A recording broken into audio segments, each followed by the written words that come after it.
He's been very busy with a lot of things, whether it is DIBELS testing, Azella. I know we're preparing for a lot of things in the spring semester, including that field trip. So happy about that and all the planning and teamwork you've been doing over this year. So we're here to talk about data and more importantly, like what does our data say? We have student work samples. I know, Mr. Flanders, you have work samples from math. Yes. Both Ms. Ogian and Ms. Onson, you have samples from spelling.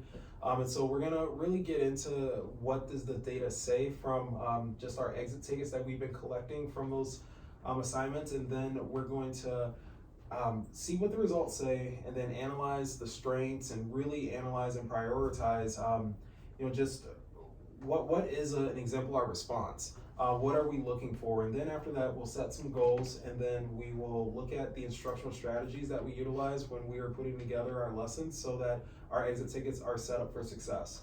And then we'll have some work time. We'll have some opportunities for you all to pull out tomorrow's lesson plan and really just do a quick scan of your objective, review your assessment method, see if there's that alignment that we're looking for, create an exemplar response, and then look at how we're teaching this lesson with differentiation and accommodations. So when we think about the exit tickets that we brought with us today, I want us to just take a step back and ask ourselves, like, what were we attempting to measure?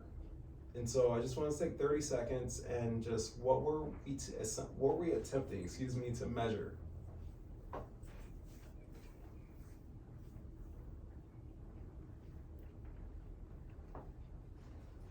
Feel free to write it down or just think.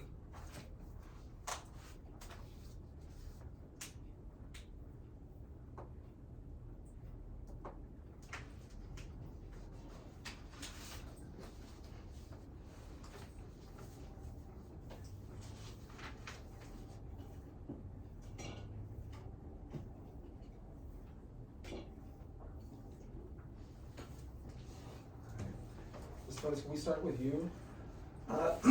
So I'm looking at my assessment, my exit ticket from yesterday, actually, module 12.5 of our Into Math.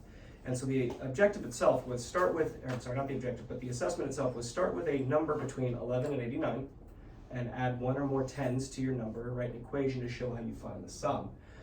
So what I'm looking for when I'm looking at this exit ticket is fluency, the ability to identify the directions, the ability to identify the vocabulary that's in there, and the ability to actually find an adequate sum out of whatever they create themselves, being that it's a bit open-ended. So, how about you, Ms. Ogian? So I'm looking at their reading mastery fluency checkouts, and what I wanted to see if they're mastering the vocabulary that they're learning, as well as how to put sounds together, to blend a word and read it. Just to see if we maybe need to review or keep moving forward. Perfect. And Ms. Onson? So I think I'm a week ahead of you in spelling, but this past week was short U. So pretty much identifying vowels, especially short U, and then some of the sight words that they're supposed to memorize in first grade. So that was the main objective for our spelling last week. All right, can you repeat that last part one more time? That was like the main focus of spelling last week, was the short U. All right. So, what I'm going to do right now is I'm going to drop in our chat just a few questions that I want us to take 3 minutes to just answer. We aren't going to do a round robin and like share our responses. These are all things I want us to just really think about as we look at our data. One, did our assessment measure the skills and concepts that we need to monitor? Two, did we include too many items on the assessment, or was it just the right length? Three, did the assessment questions require rigorous thinking? So think about Bloom's taxonomy with evaluation, synthesis, analysis, really starting to apply those concepts. So I'm gonna put 3 minutes on the clock, and I'm gonna put in our first grade chat these questions.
right on point with what we need to monitor because they use addition throughout the entirety of their lives. We need to be able to see them to do single digit, double digit, triple digit addition, especially at this point in their lives.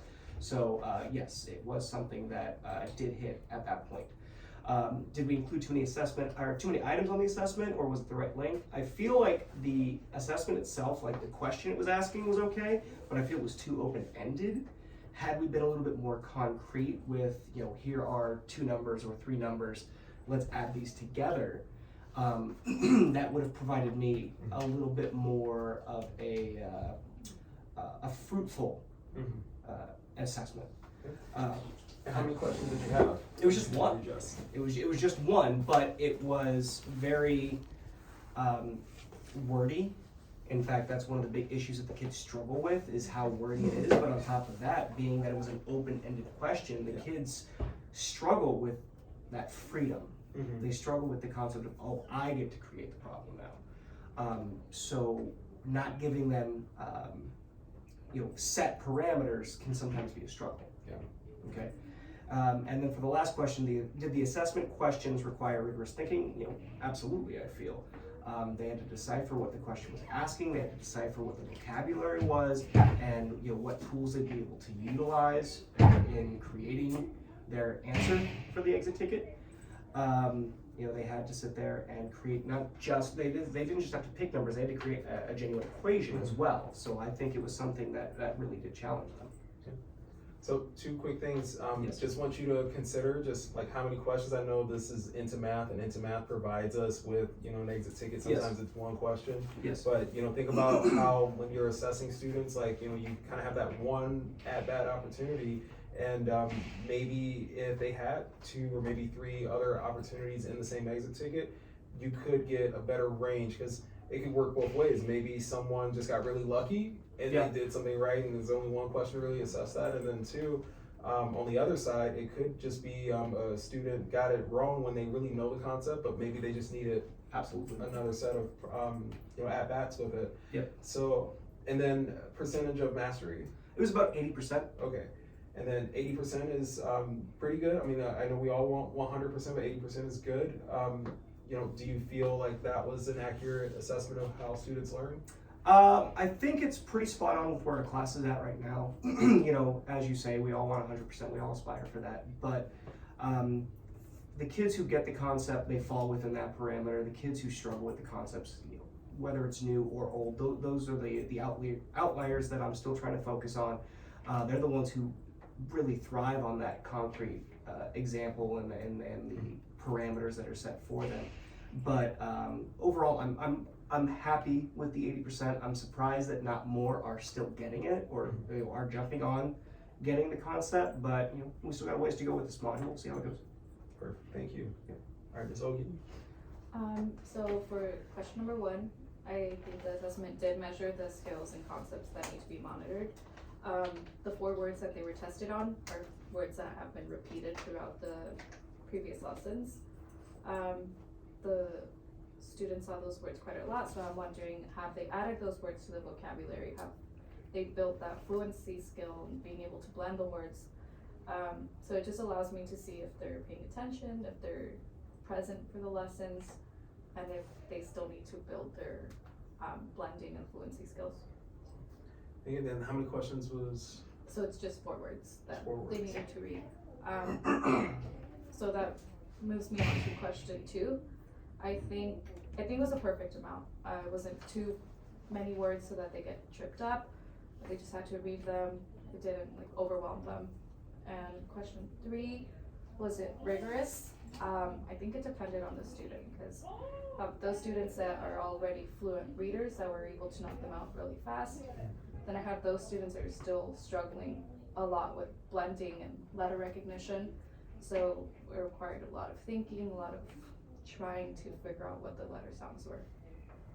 And then your percentage of students who mastered it? I would say 70, 75, around there. And then same with, Mr. Flanders, do you feel like that's on par with where your class currently is right now, or do you feel they outperform? I think I was surprised that some did so well, since they have been struggling a lot, so it's nice to see that improvement. What do you think led to that in the lesson itself or lessons leading up to that? I think small group has been helping a lot, and then having, she hasn't been in the classroom a lot, but having Miss Sandra Yes. help me as well. Okay. Thank you, then Ms. Amundsen.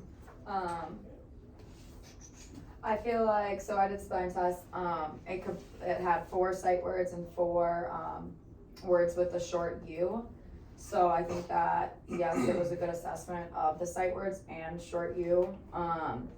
And I think it was a good amount. Like we had 4 words with the short U, 4 sight words. So it was like half and half. Cause at the end of the year, they're supposed to have 100 sight words memorized. So each week we go over 4 new sight words. In general, like for the rigor, I think that some of the words, they really had to listen to the word in the sentence. So we had set, and so that's very similar to sit. And if they're not catching, that word in the sentence or, how I'm using it, they might have, made a mistake for that sight word specifically. Other questions were there? I think you hit them. Okay, cool. All in all, like, what's your number 2? What's that percentage? On that assessment, about 85% of my kids had mastery. Okay, so we're seeing it as a trend. We got 80, we got 75, and 85. So like they're doing pretty well. So like, what does this tell you? I think that for my higher ones, I can push them more. And then ones that are still having a hard time with certain vowel sounds, that we needed a little bit more intervention, small group.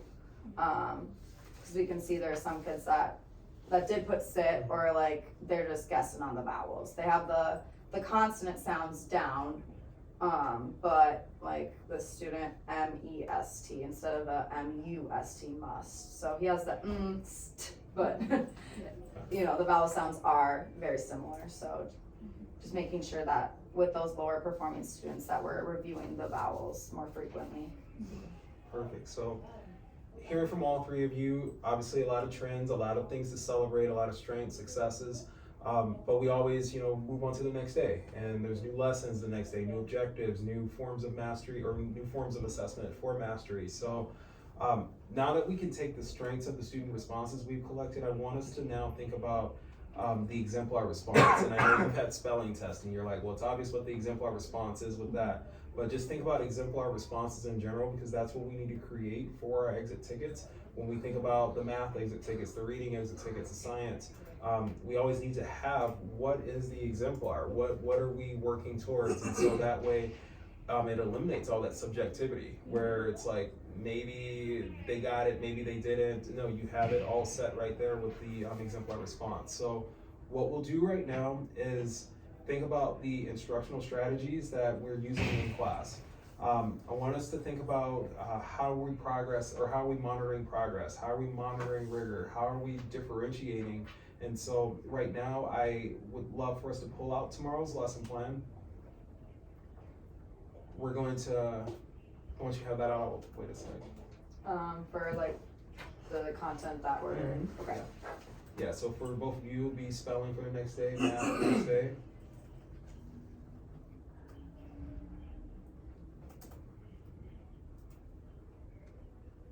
Because right now, what we need to do, as you all are bringing that out, is just really think about what are the best practices and effective teaching strategies we're gonna emphasize during this lesson. And so now that you have that up, we're gonna spend the next 15 minutes checking the objective, reviewing the assessment methods, and then ultimately we're gonna create an exemplar response, because that exemplar response, again, is gonna set the stage for where we want students to be.